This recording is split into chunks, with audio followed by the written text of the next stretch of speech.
Bienvenidos a esta sesión, a esta mesa redonda sobre el tema de la formación, uno de los aspectos que aún no habíamos tocado, pero sumamente importante. Bueno, ayer se tocó un poco de paso. Antes de entrar en materia, voy a presentar a mis colegas. En primer lugar, Jacolyn ya se presentó ella durante su intervención.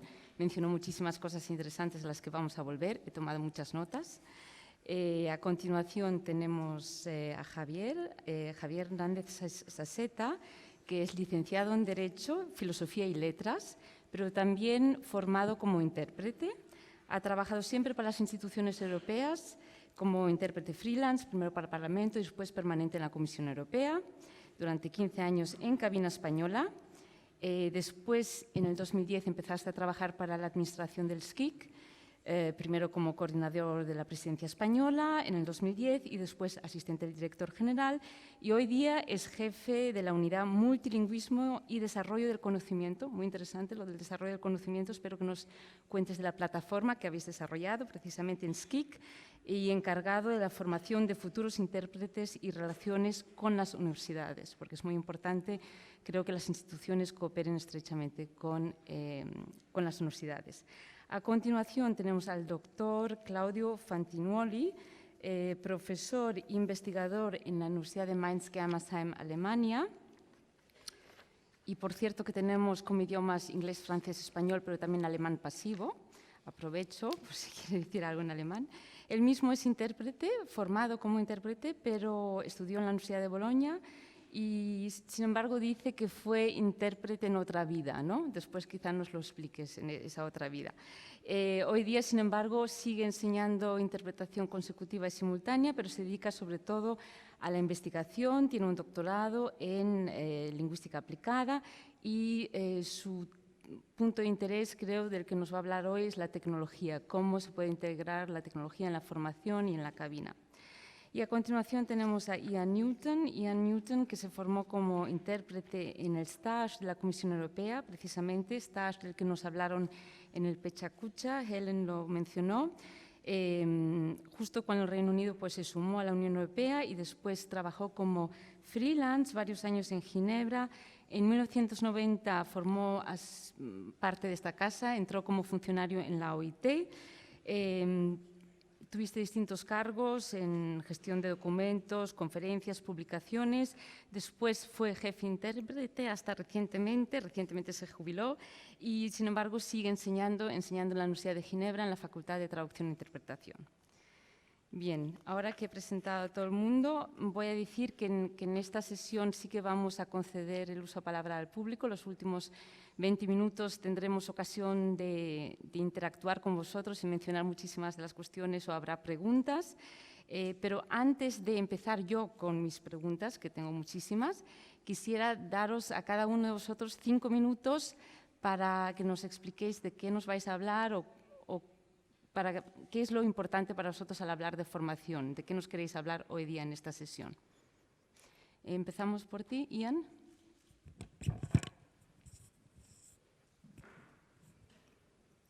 Is this on? Yes, oh, it is, wonderful. La technologie fonctionne.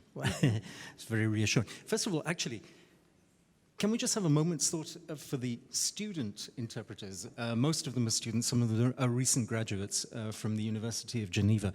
Now, I'm absolutely sure that none of them were coerced into working at this event. I'm absolutely convinced of that. Nevertheless, you must admit that it requires a remarkable amount of courage to have accepted the job.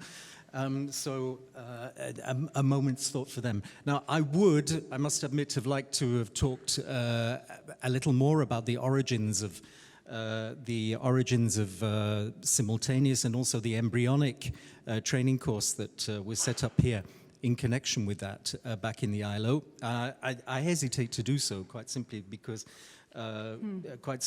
so many other people have already been there for us, and I think that we have to pay tribute to Jesus Baigorri as well for the remarkable wealth of detail that he's regaled us with in his books and also over the last two 2 days. So I'll perhaps not do that. But one of the things that I do notice, though, and I can understand the hesitations to move from consecutive to simultaneous back in those days, is that when you look at the literature, the language is indeed rather daunting. There's talk, for instance, of delegates being supplied with telephones. The telephone has done the job, etc. And so there was a certain concern about dehumanization. However, you heard, I think, yesterday the very warm words from the Director General of the ILO, who has about the support that he and his staff always give to interpreters, and that's a very welcome thing in this particular establishment. It probably has something to do with the organization's democratic structures and its very inclusive structures, and therefore it's quite natural that it can be said that the organization has a very proud record of implementation and respect for the various agreements, and I think that is something the ILO can be truly proud of.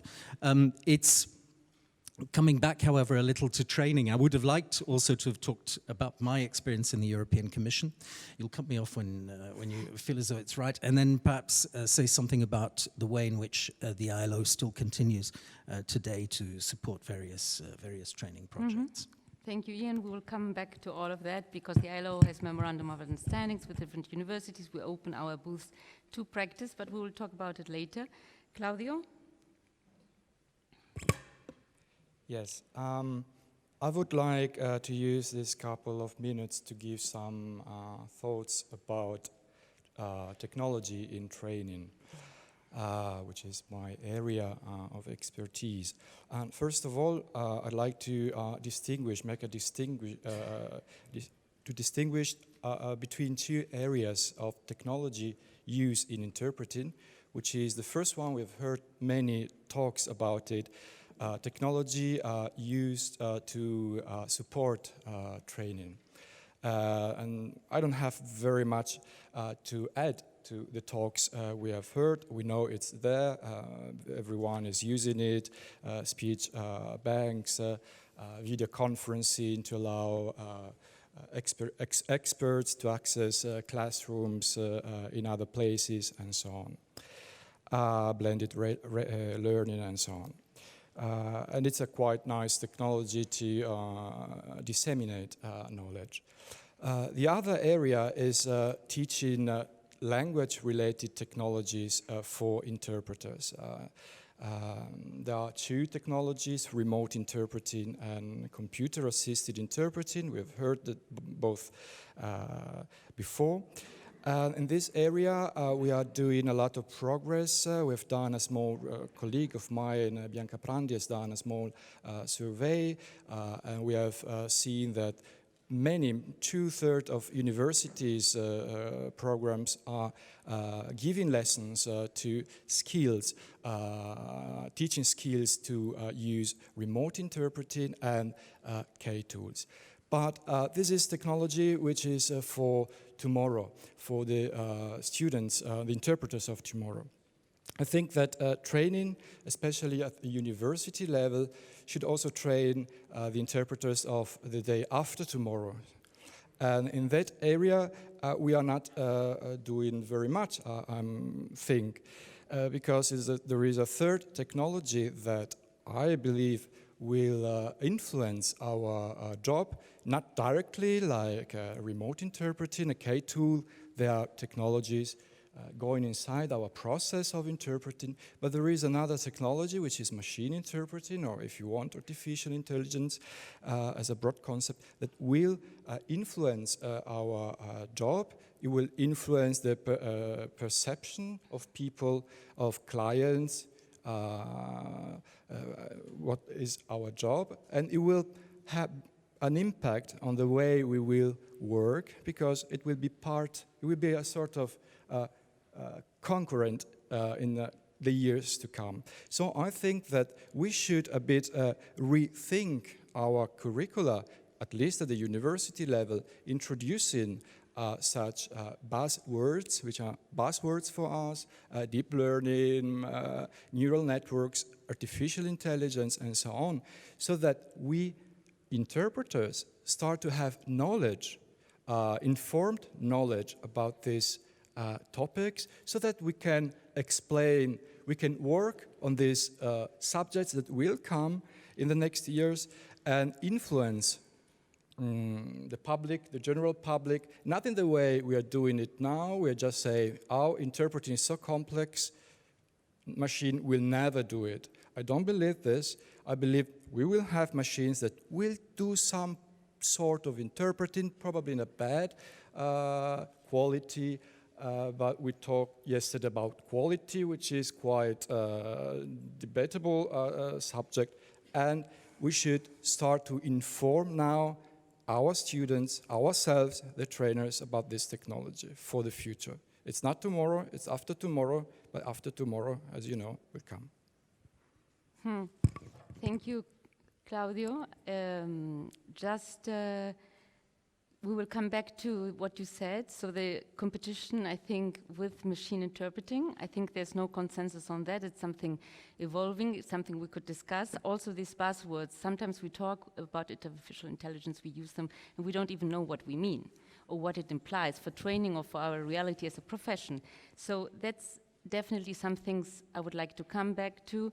And if this is an acceptable form in conference interpreting or in some other forms only, then we would have different standards, different professions even, and then the impact on quality. So very interesting. I think we could come back to all of this.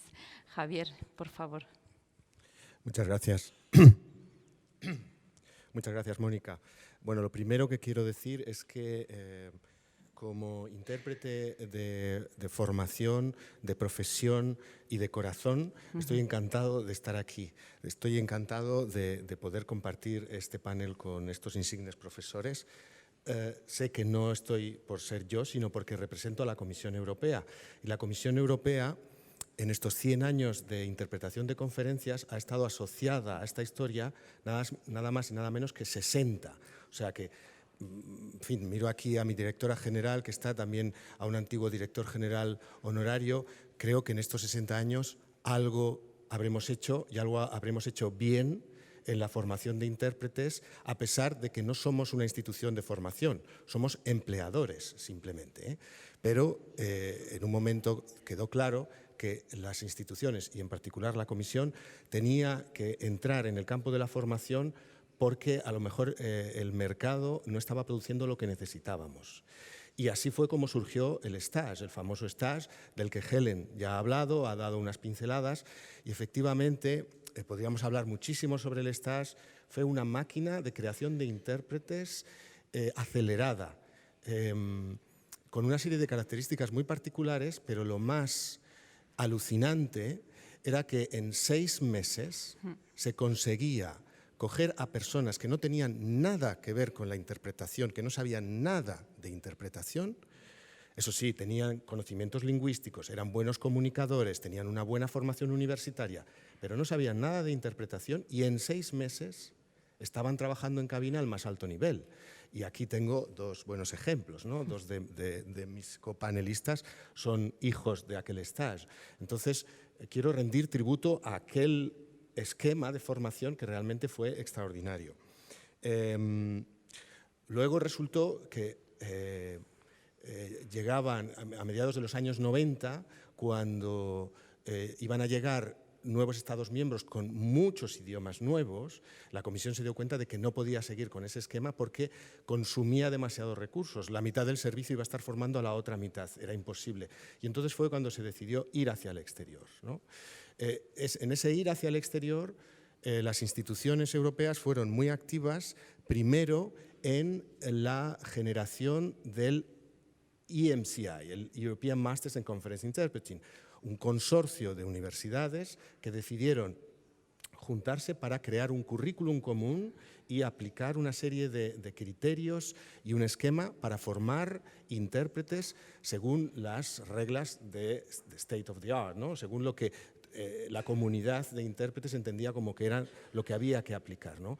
Y bueno, estuvimos detrás de ello, la comisión, el Parlamento, se creó ese currículum, sigue existiendo y hoy en día el EMCI es un estándar de formación y ahora mismo hay 16 universidades que lo componen, algunas de ellas representadas aquí, sobre todo la Universidad de Ginebra, obviamente, pero el resto de las universidades que forman intérpretes, y no solo en Europa, también intentan alinearse con esos estándares de formación que realmente han funcionado, ¿no? Además de eso, la comisión lo que hizo, y creo que eso es lo que nos hace estar un poco aquí en este panel sobre la historia de la formación, es que creamos toda una serie, una batería de acciones y de actividades para ayudar a las universidades a formar intérpretes. Porque nos dimos cuenta de que sobre todo había idiomas, digamos, con una tradición internacional para los cuales las universidades fácilmente conseguían producir lo que necesitábamos, pero había otros idiomas que hasta su llegada a la Unión Europea y hasta ser declarados lenguas oficiales no tenían un estatus de presencia internacional y les resultaba muy difícil el formar intérpretes. Ahí fue donde la Comisión intervino y donde pusimos a disposición pues, ayuda financiera a través de subvenciones, ayuda financiera para los estudiantes a través de becas, asistencia pedagógica a las universidades enviando a nuestros intérpretes, más tarde lo complementamos con la asistencia virtual, las clases virtuales, el Speech Repository, creamos el esquema de visitas de estudio, invitamos a los estudiantes a venir a nuestras instituciones para enseñarles cómo trabajamos, para que se familiarizaran con nuestras formas y nuestras maneras de trabajar. En fin, todo eso, ese ha sido nuestra actividad en los últimos 20 años, ¿no? ¿Qué pasa? Que ahora estamos ahí, que la profesión está evolucionando, sabemos que hay que hacer algo y la comisión no quiere quedarse atrás, entonces seguimos apoyando a las universidades, seguimos estando detrás, pero también queremos mirar hacia el futuro. Estos son 100 años de interpretación, pero queremos pensar también en los 100 próximos años, ¿no? Y para eso hemos creado precisamente el famoso Knowledge Center on Interpretation. Y quiero desde aquí dar las gracias a la Universidad de Ginebra y a la Organización Internacional del Trabajo porque en el vídeo de promoción de esta conferencia aparece como uno de los jalones de la historia de la interpretación la creación del Knowledge Center on Interpretation. Si tiene solo un año, es muy joven y estamos encantados de que haya sido incluido ahí. Queremos que realmente se constituya en un jalón en la historia de la interpretación y, entre otras cosas, por eso estamos aquí para promocionarlo y para ayudar a todo el mundo a que lo utilice y que forme parte del futuro de la profesión también. Gracias, Javier. Después podríamos volver a algunas de las cosas que has dicho interesantes, como un empleador en realidad se ha convertido en un formador exitoso, una fábrica de intérpretes, pero además de mucho nivel, ¿no? Entonces, después quizá nos podrías decir cuáles han sido los retos, cuál ha sido el secreto del éxito. Nos has hablado, parece que había una estructura y hay una estructura detrás, unos medios financieros, es decir, que es un gran esfuerzo. Quizá después nos podrías decir cuál es, pues, cómo se ha logrado, cuál ha sido la clave del éxito y cuáles son los retos hoy día y un poco cara al futuro si queréis mantener esos programas, porque además ahora hay muchísimas universidades. Entonces no podéis apoyar a todas esas universidades, ¿no?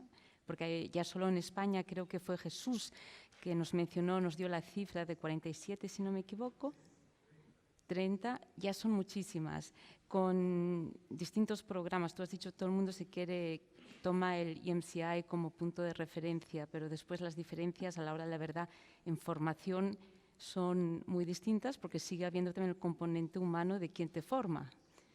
Así que podemos volver a ello después, pero entre tanto, Jacolyn, si tú nos quieres decir de qué nos quieres hablar, aparte de los 45 minutos interesantes que te hemos escuchado y que he apuntado muchas cosas a las que quiero volver, muchas de las cosas que has mencionado, porque yo aún he sido objeto de esa pedagogía sink o swim, ¿no? O sobrevives a las bravas o te hundes, y recuerdo muchas horas solitarias yo sola practicando, sin ningún tipo de feedback. Thank you for giving me the floor. Before I go any further, I'm going to ask Killian if you'd be kind enough to arrange for an earpiece for me. There's a strange echo, and it's quite difficult for me to hear what's being said in some parts of the room. Thank you. Thank you. First of all, I was just blown away by everybody who did a short presentation. I've never done one under that kind of pressure myself, a 6-minute job, sometimes called an elevator pitch. And you did it with grace and style, and I took lots away from every single one of them. So I congratulate you on what you did. I'm sorry for turning my back on you. It's a little impolite of me. Please excuse me. One of the things I find that I'm curious about and interested in exploring is what can be accomplished in an undergraduate training course and what can be accomplished in a graduate training course. And the next step, which is how to help novice interpreters make the jump from the classroom into their first assignments without being totally traumatized. And thinking back to that hidden curriculum, where they might think back to how the coursework that they took did or did not prepare them well for their first assignments, and how we can, as teachers, educators, how we can make sure that new interpreters are prepared as optimally as possible for the first assignments. In a way, it's kind of a mission impossible. And I know that there's been some grumbles from some employers that the schools aren't always in a position to produce turnkey interpreters who are ready to jump into the booth. But from the point of view of academia, the percentage of students who are going to necessarily test successfully at an institution or for a particular employer isn't necessarily that great. So we're under a certain obligation to make sure that our future practitioners are generalists to start with and not specialists. But I think there are solutions to that, and I would like to explore that with you. And I've heard of some solutions like top-up solutions, or I think the European Parliament had the passerelle, which sounded like a good solution. And there was one in Vienna, I think, that was working very well. But I don't know much about them. That's something I'd like to explore further.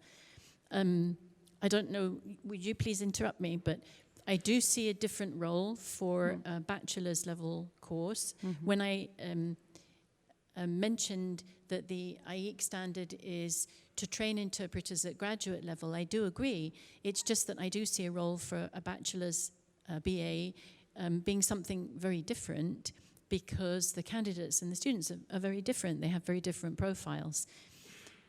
Boy, when I think back to myself as an 18-year-old, I could hardly dress myself in the morning, never mind think about 3 years later being in the booth, 4 years later being in the booth with a bunch of bankers deciding on what policy would. Actually, it was, I told you already, it was the Beef Management Committee. That was my first assignment. And there were a bunch of people in suits in the room, and they were all deciding on the price of beef for that month, and it was very sensitive. And this was pre-mad cow disease, by the way, so it didn't, once it got to mad cow disease, then it got really sensitive. But when I think of myself in the booth, 22, I hadn't got a lot of world experience, and that's one reason why I think a graduate program is a little bit more better suited to training conference interpreters who, after all, are the voice of the speakers.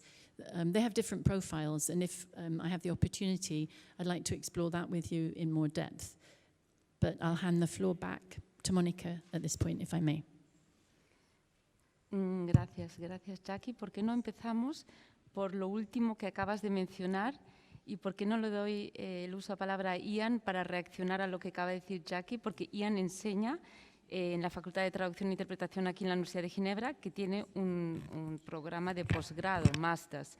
Es decir, que en Ginebra no existe la posibilidad de que sea un undergraduate, precisamente porque, me imagino, se considera demasiado corto, ¿no? Que se requiere cierto nivel de madurez, ciertos conocimientos. Además, vemos que la gente que opta por un posgrado en interpretación no forzosamente ha hecho traducción o traducción e interpretación antes, sino que pueden ser, como mismo Javier, pues economistas, abogados, etcétera, vienen con cierta madurez y con ciertos conocimientos sustantivos. ¿Es eso lo que queremos y es eso lo que vamos a ver en un futuro o va a cambiar el perfil del futuro intérprete, como acaba de decir Jackie?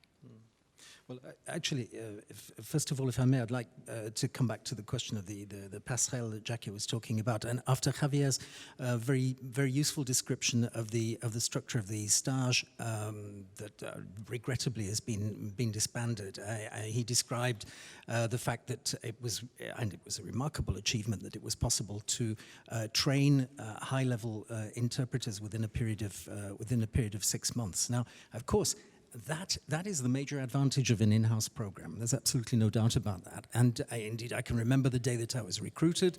There was a rather daunting jury of people who suddenly descended from Brussels, and they knew exactly what they were looking for. And the thing was, they knew precisely what their needs were, their market needs, and they were therefore able, on the spur of the moment, to say, those are the people that we're going to take back with us to Brussels for a rather exciting adventure, I must admit.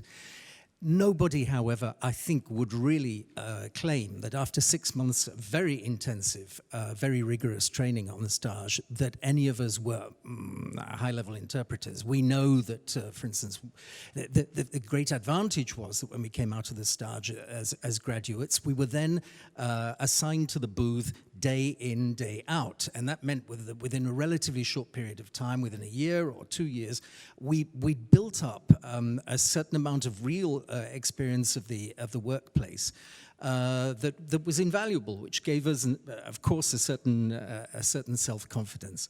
But the fact of the matter is that the training didn't finish when the 6 months were over. A lot of the training then actually took place in the booth. It was there that we honed our skills, whether we were aware of it or not. It was there that we built up our experience. That is going to be the inbuilt advantage of any in-house program, I believe, and that's why, in general, they're altogether very effective.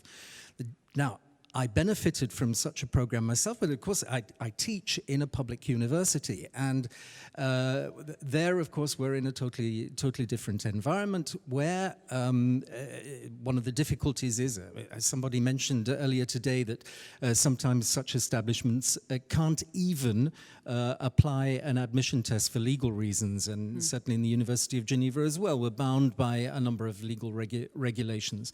That's why constantly, internally, we're discussing about how it is that we can be as selective as possible vis-a-vis the candidates that we actually admit to the program. Sometimes we're aware of the fact that we have a legal obligation to take certain persons as long as a set of criteria are actually met. Now, the difficulty is, are such people also going necessarily to find a market afterwards? In the European Commission, in the stage, the market was secured. And I think that those are the difficulties. Then there comes the question, indeed, of the passerelle from academia into the world of work. If you've not been on such an in-house program, the ILO has its way of trying to deal with such matters. Perhaps we can come along to that a little later. Javier. Sí, a ver, lo que quería decir es que efectivamente a lo mejor estos esquemas de formación interna, el de la comisión desde luego fue un éxito porque gran parte de algunas cabinas que acababan de llegar, como la portuguesa, la española, la griega, se formaron gracias al stage, pero no solo, también la cabina inglesa, la cabina francesa, a pesar de que las universidades ya estaban produciendo intérpretes. El gran problema es una cuestión de volumen, ¿no? O sea, la Comisión Europea, el Parlamento Europeo, la Unión Europea, trabajamos con 24 lenguas oficiales. Entonces llega un momento en que ese tipo de esquemas a nivel interno resultan insostenibles por una cuestión de viabilidad económica. Es imposible poderlo hacer. Entonces, sí, los primeros interesados en que las universidades produzcan lo que nosotros buscamos, lo que nosotros necesitamos, somos las instituciones, es evidente. Pero también somos muy conscientes de que lo que nosotros buscamos y necesitamos no siempre es lo que a lo mejor los mercados de esas lenguas necesitan o están buscando, ¿no? Normalmente para trabajar en el mercado nacional la combinación perfecta es A, B y ya está, inglés fundamentalmente. Nosotros con esa combinación nos quedamos muy cojos, necesitamos una combinación diferente. Entonces, claro, es un poco la esquizofrenia a la que nos enfrentamos nosotros cuando en nuestra labor de reach out, de ir hacia las universidades y de decir, ayudadnos, formar, esto es lo que estamos buscando, porque nosotros vamos, las tres instituciones, con unos requerimientos muy específicos, muy particulares, con unos perfiles muy particulares, y somos conscientes de que si no entran a trabajar con nosotros, esos perfiles, a lo mejor para el mercado nacional, no son muy adecuados o no consiguen el trabajo necesario. Entonces, bueno, quiero decir, este es uno de los problemas a los que nos enfrentamos nosotros y a los que os enfrentáis vosotros, universidades, o sea, nosotros, organizaciones internacionales y universidades. A lo mejor, en el caso de organizaciones con un régimen lingüístico más limitado, no es exactamente el mismo problema, pero en nuestro caso es así. Y luego yo quería decir que efectivamente también, ayer lo hablábamos, y siempre los intérpretes terminamos hablando de lo mismo, la calidad, ¿no? La calidad. Necesitamos calidad porque al día siguiente de aprobar el test de acreditación probablemente hay una persona que va a estar trabajando en un Consejo de Ministros o en el Pleno del Parlamento Europeo. Probablemente no, pero a lo mejor sí le puede ocurrir. Entonces es absolutamente necesario que esa persona sea operativa. Los esquemas de formación interna a lo mejor permitían eso, ¿no? Que a partir del minuto 1 ya los intérpretes por lo menos podían entrar en cabina acompañados. Ahora, al no existir, pues ese es un poco el problema, que los exámenes se han convertido realmente en la caza de la excelencia total. O sea, necesitamos conseguir al mejor porque es que no nos podemos arriesgar y es una cuestión de calidad. Entonces, también tenemos esquemas para ayudar a los jóvenes licenciados a entrar. Hemos hablado de la passerelle que el Parlamento Europeo tuvo hace unos años. En la Comisión hemos tenido otros como el Top Up, por ejemplo, y ahora tenemos uno interinstitucional que se llama el PASS Program, Professional Accreditation Support Scheme, que hemos aplicado en colaboración las tres instituciones, los tres servicios, con unos resultados no siempre como nos gustaría, porque nos encantaría que todo el mundo hubiera aprobado, no es así, pero claro, el problema es que trabajar para las instituciones internacionales, y no estoy descubriendo nada a nadie, ni voy a ser impopular porque todo el mundo lo sabe, es muy difícil. Entonces, buscamos la excelencia. Es que las cosas son así, no nos podemos permitir otra cosa. Claro, si me permites, volviendo a lo que acabas de decir, excelencia, calidad, y volviendo a lo que dijo Claudio, sin embargo, que nos habla de otra posible tercera vía. Entonces, una solución, y es a lo mejor es un poco polémico, es tener distintas universidades dirigidas con distintos programas dirigidos a distintos mercados. Porque si uno sabe que quiere trabajar en Naciones Unidas, pues a lo mejor te vas a tal universidad. Si tú quieres trabajar en el mercado nacional, pues a lo mejor haces un programa AB en otra universidad que está más especializada en eso. Entonces, eso podría ser una solución, pero después está lo que nos contó también Claudio, que es la tercera vía, que es el futuro de un intérprete asistido por una máquina en cabina. ¿Es así como tú lo ves, Claudio? O cuando hablas de machine interpreting, ¿es así como lo ves? ¿O incluso sería otro tipo de formación?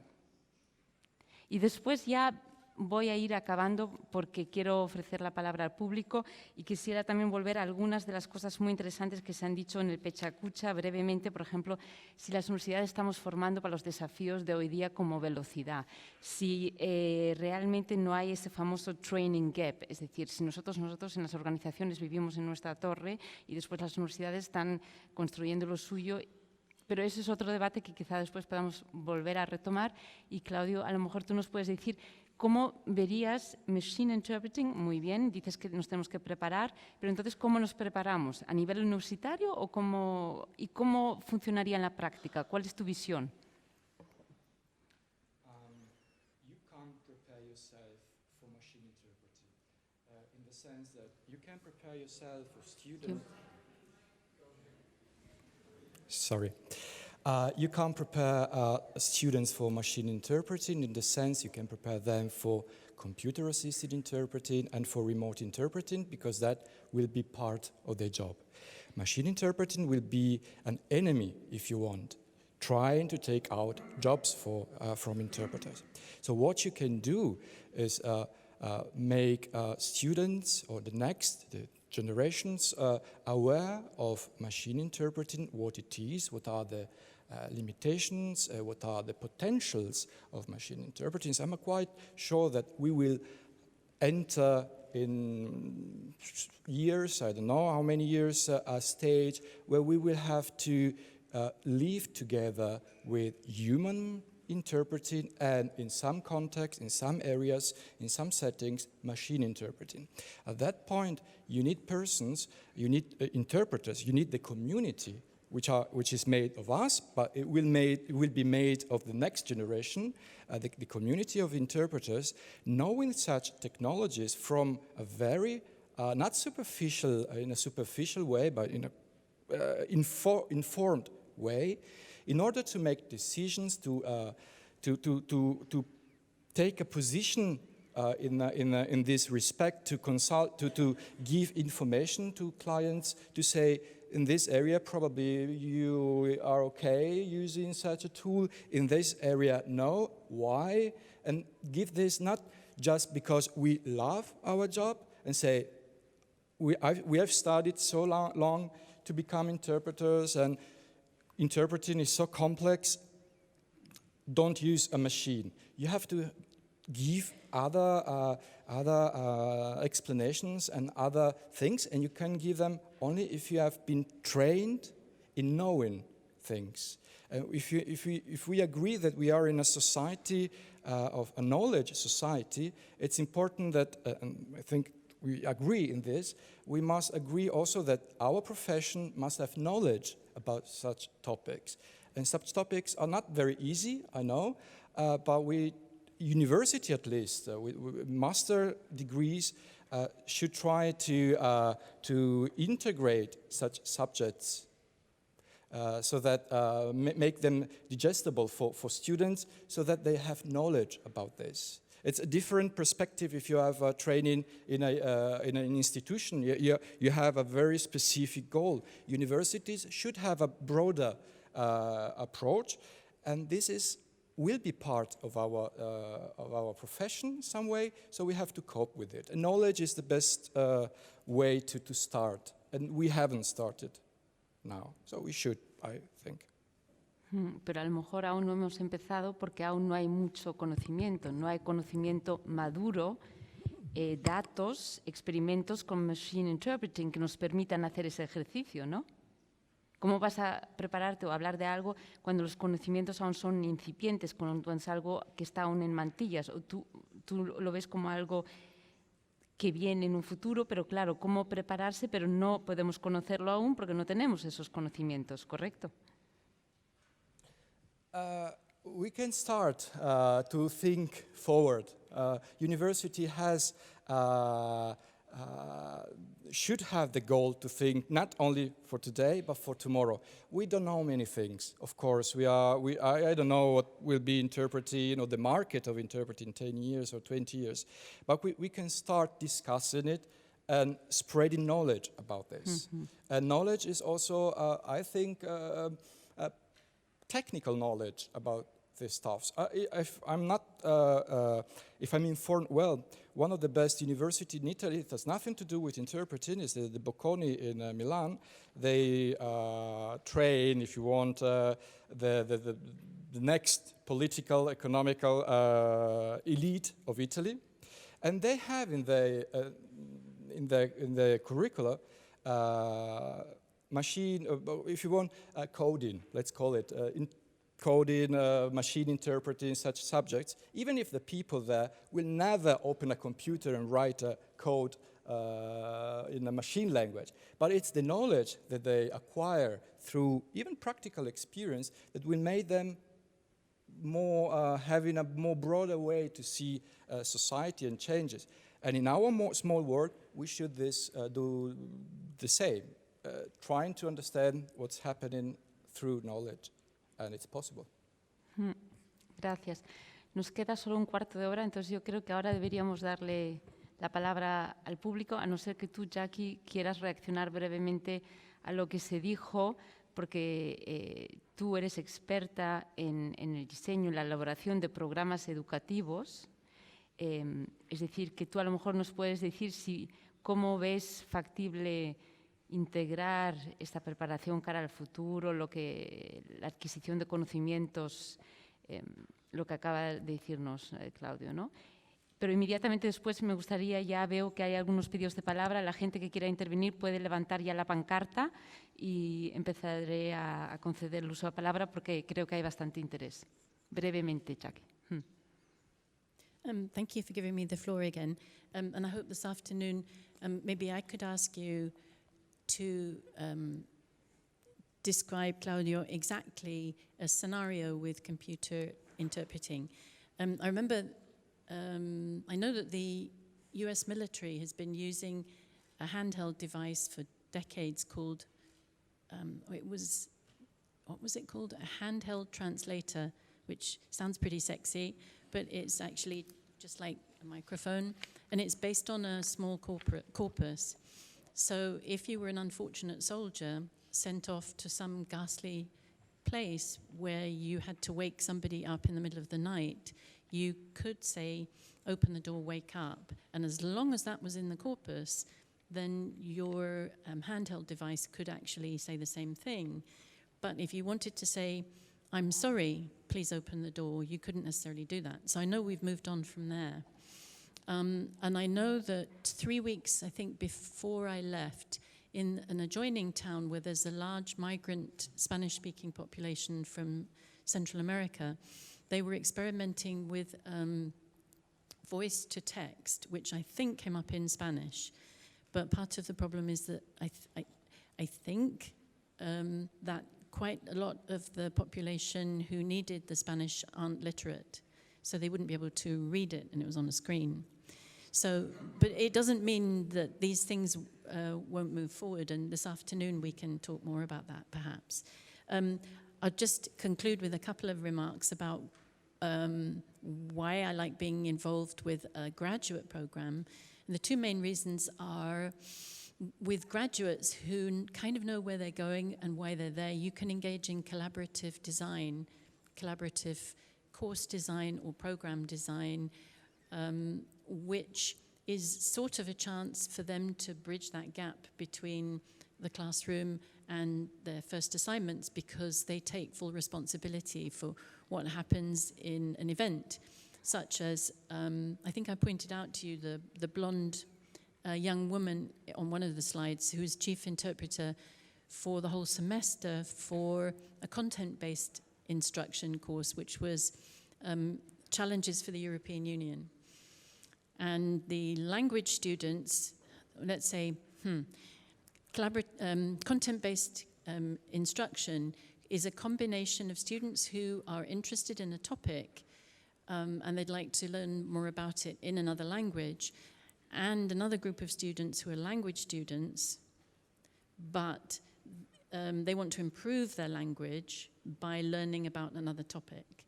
So there's a huge overlap, but it's not the same two groups of people.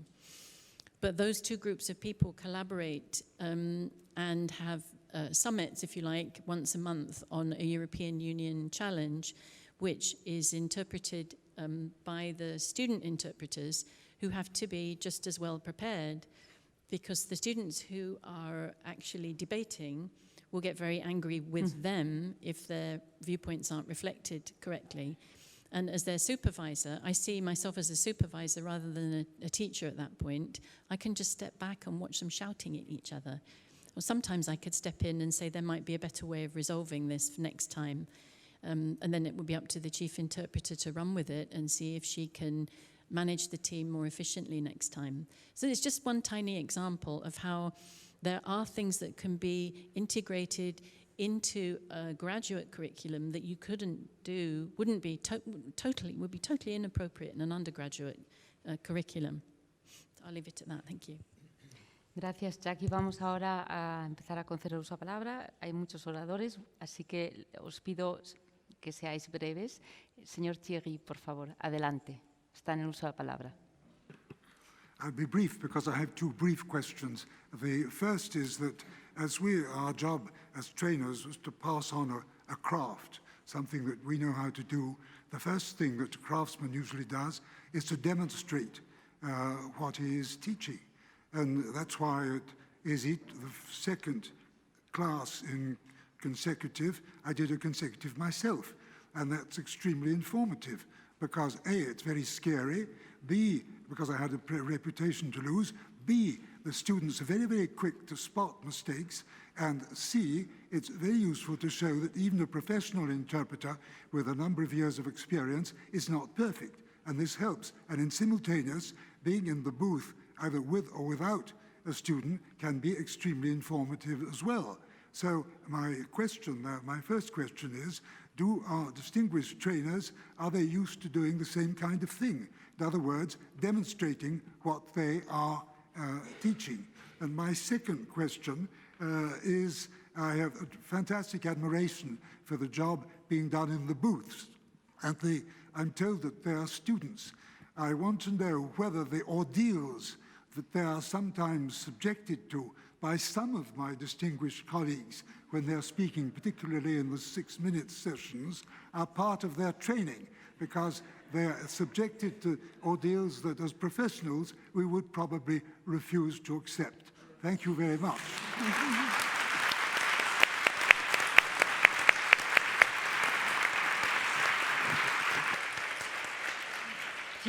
Cierto, la verdad es que he sentido mucha pena por nuestros colegas arriba durante la spechacucha porque apenas me daba tiempo, siguiendo en el original, intentar atrapar las palabras y el sentido.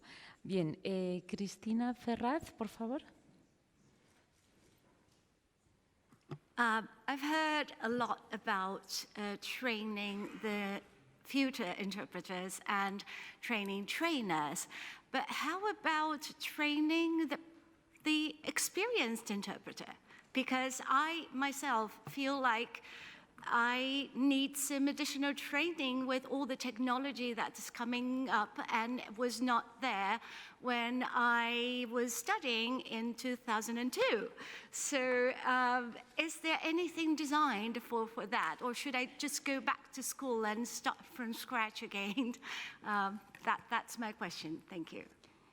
Gracias. Vamos a escuchar primero todas las preguntas y después yo apunto esto sin duda algo para Claudio. La primera pregunta del señor Thierry, quizá Ian y Jackie quieran decir algo. Pero pasamos al siguiente orador. Tufik, por favor. Merci Monica. Ma question est en lien avec la technologie et la qualité. La technologie a amélioré notre quotidien en cabine, cela va sans doute. Et bien sûr, donc, on a des cabines insonorisées, une meilleure transmission de son, d'images. Nous avons des écrans, et bientôt sur les écrans, on va avoir des sous-titres, etc. Donc tout cela nous aide à améliorer la qualité de notre interprétation. Néanmoins, il y a un grand problème que la technologie pourrait éventuellement résoudre. Donc, notre collègue de Télévic a parlé de productivité, donc tout cela augmente la productivité de l'interprète. Le problème majeur que tous les interprètes, dont tous les interprètes souffrent, pourrait être résolu à deux conditions. Que la technologie puisse le faire et que les organisateurs le demandent. La technologie, je pense, pourrait résoudre ce problème. Les organisateurs, je crois, appuieraient cette proposition, la proposition que je vais faire, une proposition technologique, s'ils sont vraiment honnêtes lorsqu'ils disent accorder une très grande importance à la qualité. Le problème est la vitesse à laquelle les discours sont lus. Toutes les études qui ont été menées ont démontré que la vitesse détériore la qualité. Que peut faire la technologie? La vitesse augmente.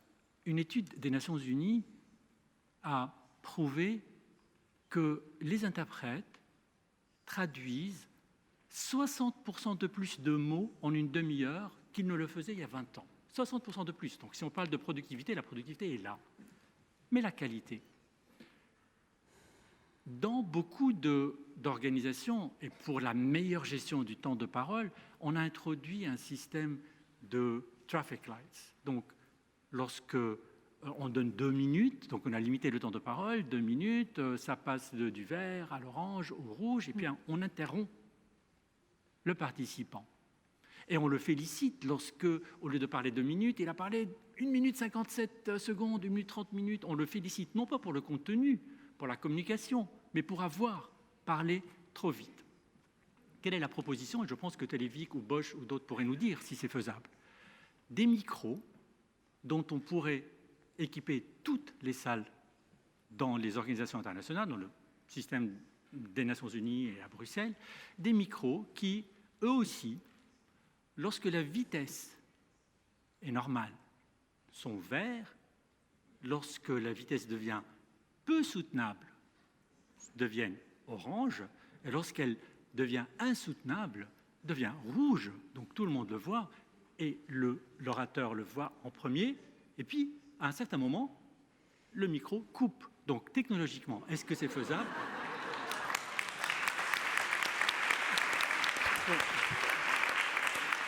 C'est-à-dire, je m'arrête à ce que le micro coupe parce qu'il y a d'autres options, que le micro explose ou une petite décharge électronique gentille. Mais bon, est-ce que technologiquement c'est faisable? Et est-ce que vous croyez que les organisateurs pourraient équiper leur salle de ce genre de micro pour favoriser la qualité? Merci. Buenísima idea. Espero que hayas tomado nota, Claudio. Esto sí que es algo útil, más útil que a lo mejor otras cosas. No. Ahora, en serio, creo que sí, que es algo que la velocidad que lo afrontamos y que deteriora la comunicación, pero también cambia nuestra profesión porque muchas veces el delegado ya solo llega to state for the record, para que quede constancias en actas y ya no es la comunicación. Y voy a dar la palabra ahora a la profesora Lucía Ruiz Rosendo, que precisamente con ella y Alma Bargut hemos hecho un estudio muy interesante sobre la velocidad en Naciones Unidas y cómo ha aumentado a unos niveles de 190 palabras por minuto, por ejemplo, donde la comunicación ya no es posible. Es que ya no hablamos de un deterioro de la calidad, ya no hay comunicación, a mi juicio.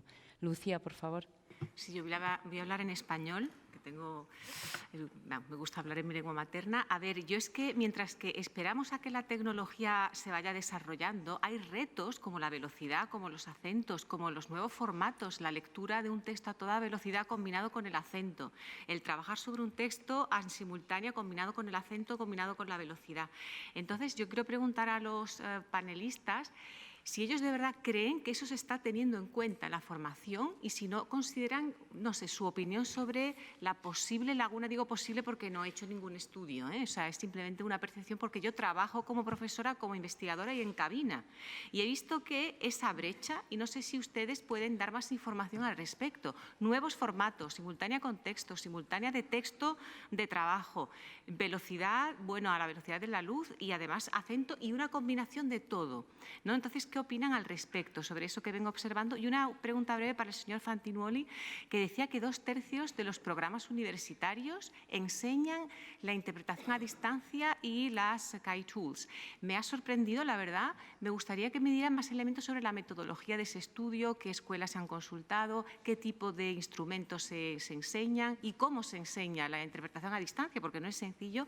Le agradecería más información. Gracias. Gracias. Pasamos a la siguiente pregunta, después escucharemos las respuestas. Entonces, Matthew, por favor. Oh, I heard so many interesting ideas and I was itching to ask lots of questions, but I'll be very brief. The standard around the world for teaching conference interpreting is a master program, but I've heard some interesting ideas from Jacolyn about undergraduate programs. In Canada, there are 2 programs. And like elsewhere, we find that oftentimes interpreters aren't what we say cabinable. They're not ready to work right away. The Bureau hires between around 5 graduates a year, and we do up to 2-year internship with them. It's like a longer passerelle, which the European communities did. What is an interesting idea, and I'd ask all of the panelists, is would it be interesting to go back, shift back in time and do an undergrad in conference interpreting, a 4-year program, to really give students more time to learn everything they need to learn to be more cabinable. And then you could shift your master's programs to some of the ideas that I've heard all of the panelists mention here, all of the things beyond the technical, all of the autonomous stuff and the directed studies and the theory and the dealing with the technology in the future and all that stuff, all the things. So I'd be curious to hear from the panelists, would we be wise to shift back to a master of an undergrad in conference interpreting and a master where we look at the more theoretical issues? Gracias, Sergey. Thank you. I actually wanted to make a comment rather than a question, if I may, a couple of minutes. We were talking about the history. Yesterday, we were talking about the early beginnings here at the ILO, where technology drove the beginnings of conference interpreting with the Hashaphone, with then, you know, the Nuremberg equipment that was a little bit more sophisticated, the coming of the booth, and the wireless that came in late 40s, early 50s. And since then, it seems that the underlying basic technology of conference interpreting has essentially stayed the same. On the other hand, the technology of translation has evolved in recent years much, much more dramatically, as we see with not just the computer-assisted translation, the CAT tools, but also the combination of CAT tools with machine translation, neural machine translation, trainable models, etc. And so if we look at that, it seems that interpretation today is maybe lagging behind a little bit in the technology behind the translation. And so now, of course, there are all the elements of technologies already in place that, if combined, can actually lead to machine interpretation. So you take speech to text, so that would be your voice recognition, then text to text, this is your machine translation, and then text back to speech, which is the voice synthesizers, right? And so each of these technologies exist to various degree of maturity. Now, once all the components are mature, there you have it. And you don't know when this is going to happen. We may read about it in the, headlines of the newspapers tomorrow, or maybe in 10 years. We don't know.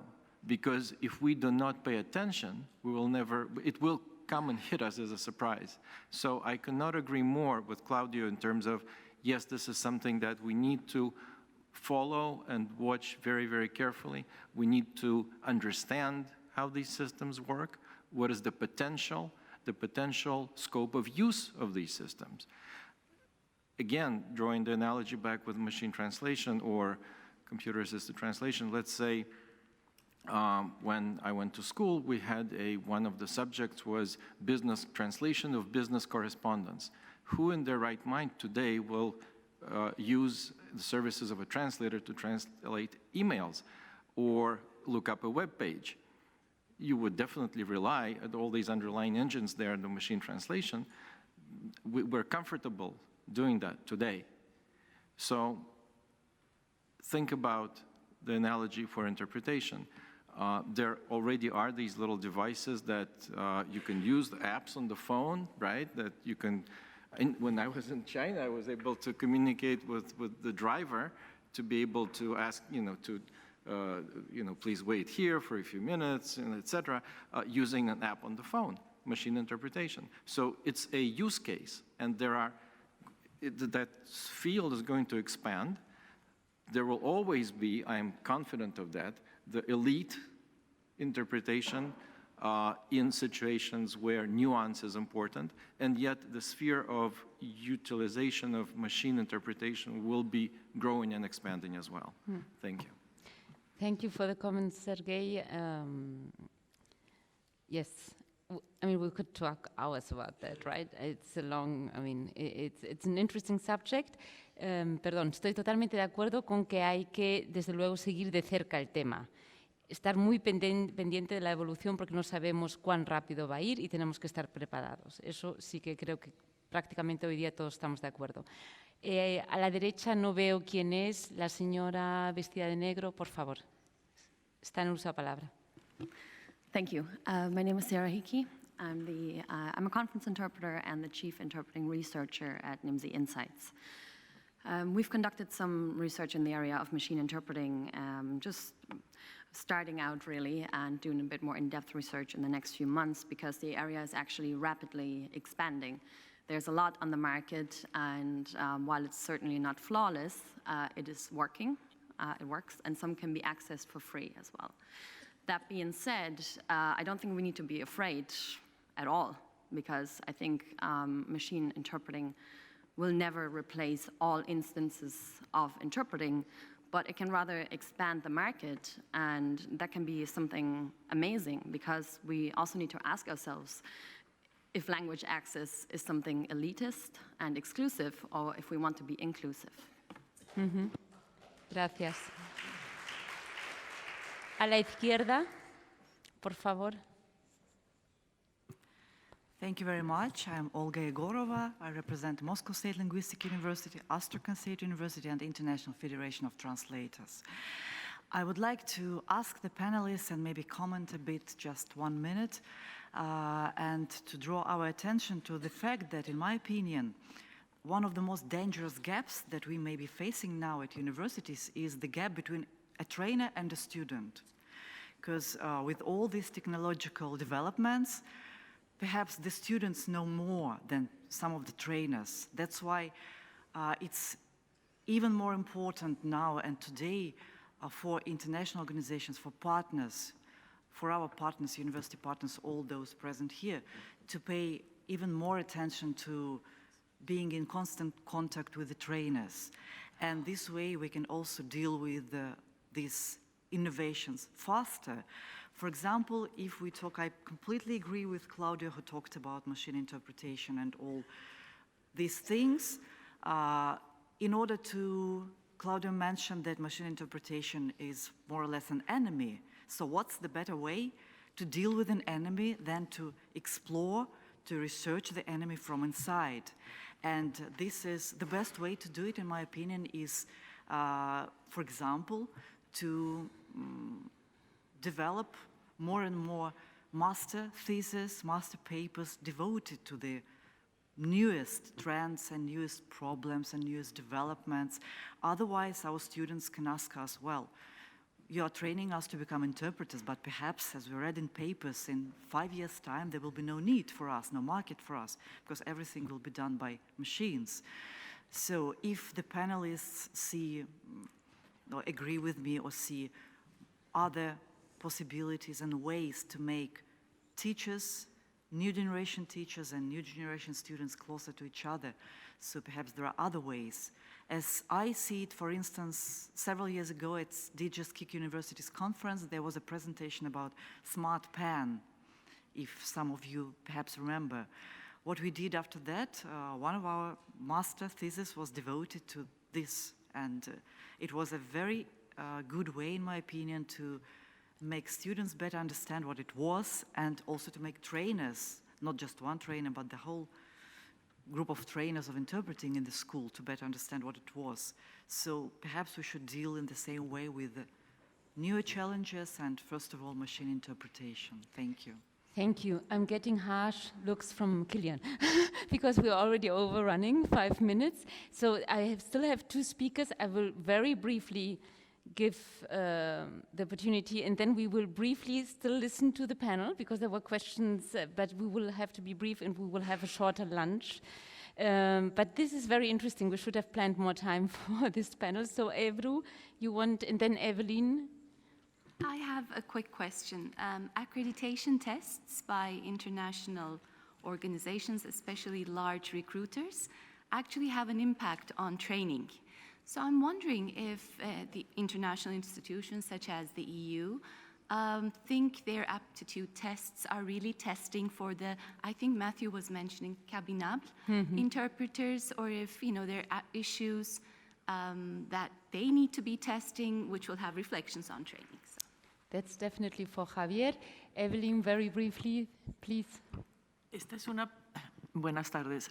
Esta es una pregunta para el señor Javier Hernández. Me tiene fascinada pensar que el título de su puesto es multilingüismo. Hemos estado hablando de las dificultades que hay en formar intérpretes, en formar para nuevos idiomas, pero luego siempre falta la parte de la ecuación del otro lado, es decir, de las personas para las que interpretamos. ¿Alguna vez se ha hecho un estudio de las necesidades que necesitan tener, la formación que necesitan tener los delegados, los oradores? Porque creo que sería muy interesante, alguien habló de Buconi, que tiene un curso para los delegados, tener ese otro lado de la ecuación, porque es fantástico hablar de la velocidad, que es aterradora, y creo que es mejor que explote el micrófono que explote el intérprete, pero una de las formas de contrarrestar todos estos problemas es también incidiendo en la formación y la información a los delegados a los que nosotros nos dirigimos. Gracias. Gracias. Ahora concedo el uso de la palabra a los ponentes.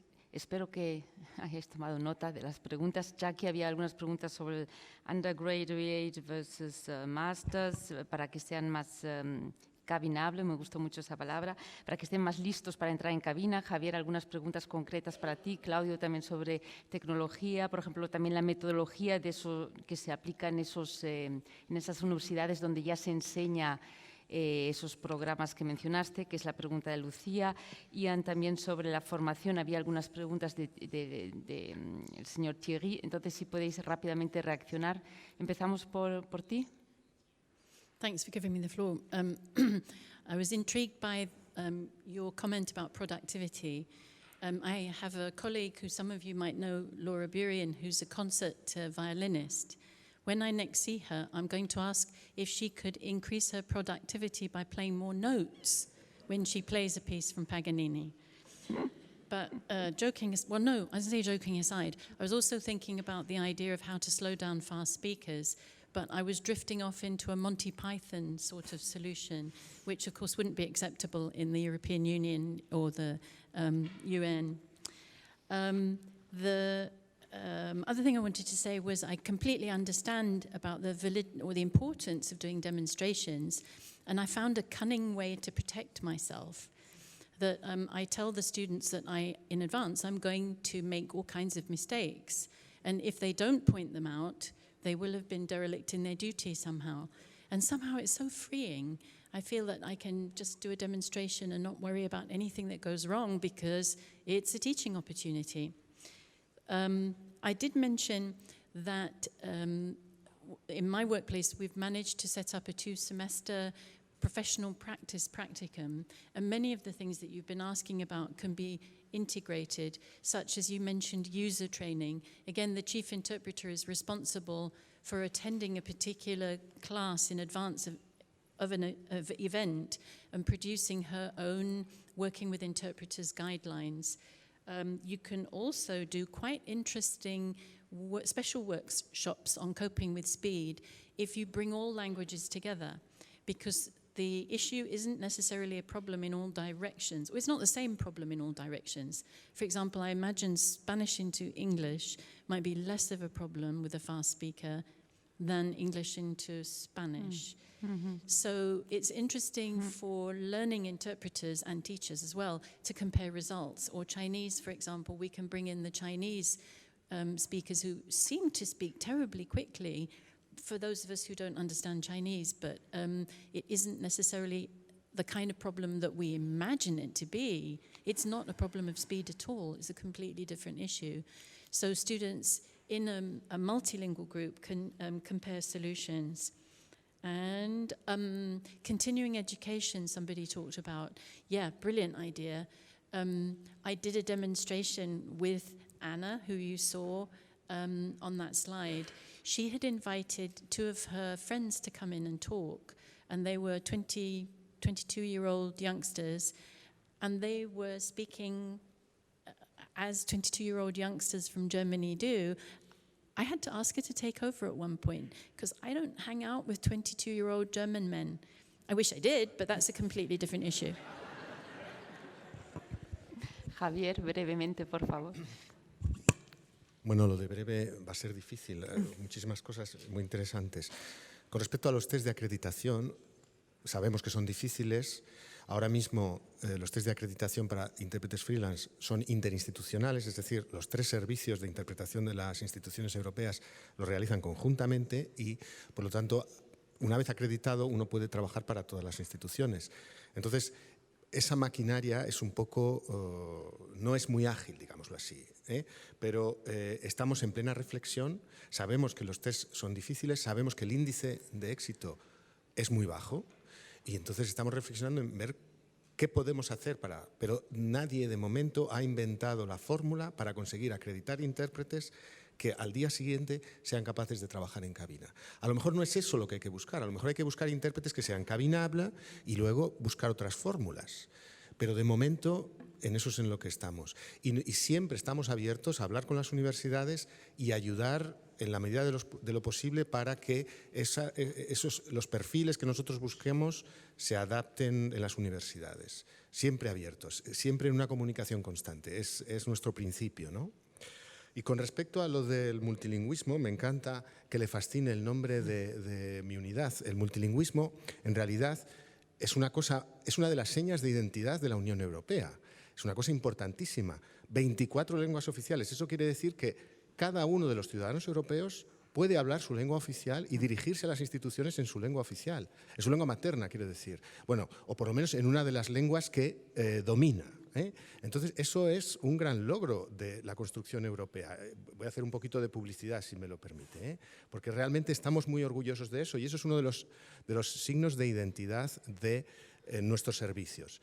El multilingüismo para nosotros no siempre es lo que muchos de nuestros delegados entienden.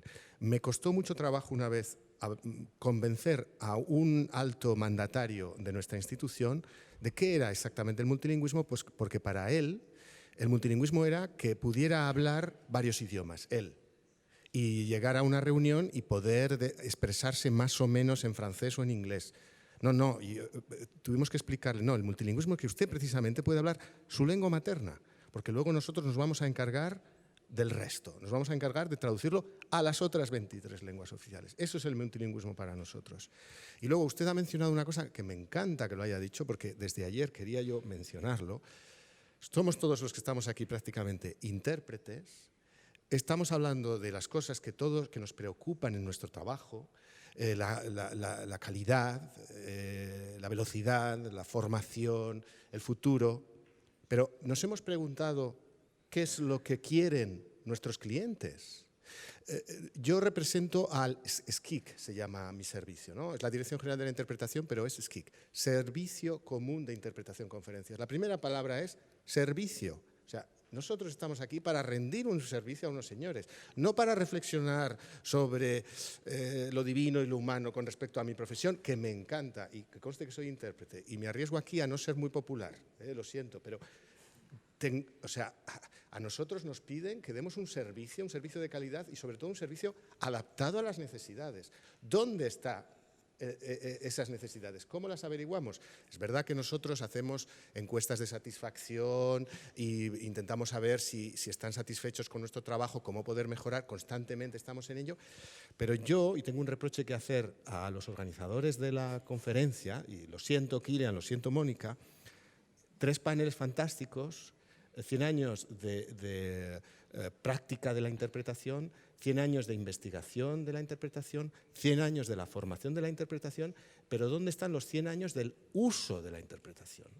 Nadie aquí se ha preguntado sobre cómo han usado nuestros clientes nuestro servicio y si estamos ofreciéndoles lo que realmente quieren y necesitan. Y solo así, solo cuando lo averigüemos, conseguiremos sobrevivir, porque es que si no... Tomamos nota para, Lo siento, en fin, un poco... tomamos nota para la próxima conferencia y tomo nota también como jefe intérprete para a lo mejor lanzar algo a ese respecto en la casa. Claudio, brevemente, me van a matar. Yes. Very quickly. Yes, machine interpreting, I'm pretty sure, is an enemy of us. It's not a general assumption. It depends on the interest. It's a dream, probably, for society. But for us, for our interest, yes. Not interested in how good machine interpreting is at the moment. I'm interested in the fact that if we start to use it in small contexts, because machine interpreting is much more, or interpreting communication is much more of the 3 stages you talked about. There are many other aspects. I've talked about it yesterday, and we know it. But as soon as it starts to be a commonplace that we can use in some areas this technology, this will have implications on our profession, because the perception of our profession, as with translation is happening in the last couple of years, this will have big implications on the clients, the expectations on the clients, because they are very different clients. We are always talking about a monolithic situation. That's conference interpreting. But there are so many aspects of interpreting, forms of interpreting, expectations about interpreting. And I'm sure machine interpreting, at some point, not now, will serve some of them. But my point was, it's because we are talking about training, is that we should start to talk about this in training for the future generation. Talking about what we are doing now, we should have a conference of interpreters with other stakeholders talking about it. And as far as the older generation, well, I would say that professional associations are the right place where continuous development programs should start for teaching KAI tools, for teaching remote interpreting. This is not something that an institution can do for the public. They will done it for their interpreters. Nothing that universities can do, but it's something that professional association can do for their members. And last, about the survey, it was CUT schools that we have asked. We have published a small paper about it, so you can read probably some details on it. What I forgot to mention is that it's quite interesting, is that the answers were very chaotic. And we have understood that there is not common knowledge about technology. So everybody answered, yes, we do remote interpreting just because we put a video there. So it's something that we have to investigate further. But as you said about remote interpreting, we are doing remote interpreting in the training almost every now and then when we show a video. It's some sort of remote interpreting, but we are not doing with the perspective of doing some sort of remote interpreting, thematizing the topics that are important for the students. We just do it because the technology is there. And we should get in the stage that we use what the technologies we are already using. For example, when the teacher teaches from remotely, which is quite common now, that's remote interpreting if you're doing remote interpreting. But we need to thematize this and try to put it in perspective of the learners. And very quickly about the speed of talks. Well, it's not very complicated. We have done it. A small technology with speech recognition, no matter how good or how bad, that prompts the speakers with a light if it is speaking too fast. So there is a light, it's green, it's okay. If the pace is too fast after, I don't know, many words per minute, it just pops up and it's quite time, there is no delay in this. So these are very basic technologies that can be done and can be used. But from the perspective of training, it's important that we start thinking and training the next. topics in next generations.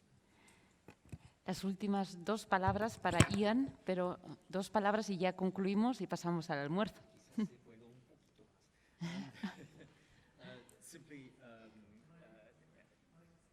Sorry, apologies. We've heard an awful lot about best practices and ideal configurations of interpreter training programs, and that's all extremely useful material. I don't think, however, that as teachers of interpretation we should ever totally dehumanize the whole thing. The fact of the matter is that in the classroom we are on a regular basis, day in, day out, confronted with a lot of human fragility, and I don't think that those are aspects of our teaching responsibilities that we should forget about either. And in terms of human fragility, and coming back to Christopher Thierry's question, is this the sort of thing that that students are regularly confronted with and exposed to? Well, I must admit that just like him, on many an occasion over the last day or so, I have been thinking, there, but for the grace of God go I. And I think it's an absolutely remarkable performance. But to answer his specific question, the ILO, about 3 or 4 years ago now, signed a memorandum of understanding with the University of Geneva, as a result of which dummy booth work here in the ILO, sometimes during very demanding meetings, has actually been written in to the basic curriculum of the university. So, so we are trying to make attempts in that direction, and indeed that links up with the kind of passerelle program that, of course, the European Parliament has an excellent example of.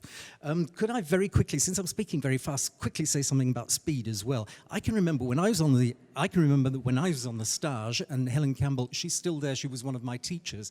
I have students in the room, but I also have one of my teachers in the room, and also the father of the stage, one of the fathers of the stage also on the back row, as Javier has said. It's wonderful to see them. Coming back to speed, you will remember, Helen, that we were always told that when things got just a little too fast, in other words, in particular when we were aware of the fact that a text was being read, then we were perfectly entitled to turn the microphone off, and we would always be defended by our hierarchy in the form of, as you mentioned, René van Hoof. That was actually very reassuring. The only problem is that if you do that nowadays, let's face it, there are going to be a whole proceedings in the multilateral system that are going to be silent from the booth. Nobody's going to turn a microphone on. And in fact, one might even start accusing the interpreters of pushing their allegiance to professional secrecy just a little too far. But it is actually proof of the fact, isn't it, that training has evolved considerably since those days, over the last 40 years. We can be very proud, for instance, in Geneva, of the fact that we have developed simultaneous with text modules that have been extremely effective. I've had many opportunities to assign interpreters to those situations where you have 3-4 minute long speeches. At least I'm improvising now, but half of this stuff is read. And we know that it's not actually for communication directly in the meeting. We know that it's to be typed up and put on the record. You know, how does one, and that's why Javier's comment about the use of interpretation is a particularly useful one as well. Should we really antagonize about the fact that it's going at a huge speed? But is there anything wrong with us actually trying to develop strategies to deal with it and to impart those strategies? And finally, since we are talking about training is a much broader thing, as somebody has hinted, than simply initial training of young interpreters for the booth. Indeed, there's such a thing as continuing education. By the way, there's also the training of the users of interpreters. I believe that it's one of the tasks of a chief interpreter in an establishment like this, for instance, to subject them to information overload. Put up, you know, the typical kind of PowerPoint. By the way, I never use PowerPoints. No power, no point. But why put up, you know, dense text on the wall?